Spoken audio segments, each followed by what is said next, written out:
Hi folks, Lee Gettess here with the Market Sense for the week of June 14th, 2016. That's Flag Day. Charts we look at here in this presentation will provided courtesy of Gettess and their Trade Navigator software. And looking at the weekly bond market chart here, you can see they are pretty much above everything on the chart. And I have a standing rule against selling a market making new all-time highs, so I don't really want to sell them.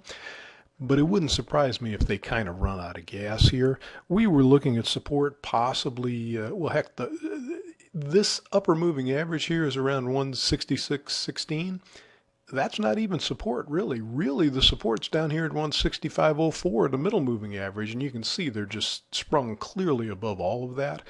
They have traded up into resistance here around the upper Keltner and the projected high, 169.28. It wouldn't surprise me if they just slow down, back off a little bit here. But of course, this is the week of the FOMC meeting, and I don't really think the Fed will raise rates this week, but they might sound like they're going to raise them next month. So, it's hard to tell what the reaction to that might be. I just think this market has run so hard so far that it might be a little tired here, and I'm still not going to sell them. Now in stocks, well, they pretty much caught me off guard here. I was looking for resistance up here just below 2100 at the upper moving average, and I thought they'd probably hold support somewhere around 2083 to 2074. Clearly they haven't done that.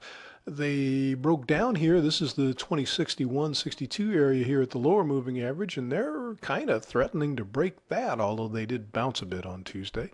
I'm sure the major reaction will be to whatever the Fed says or doesn't say Wednesday afternoon.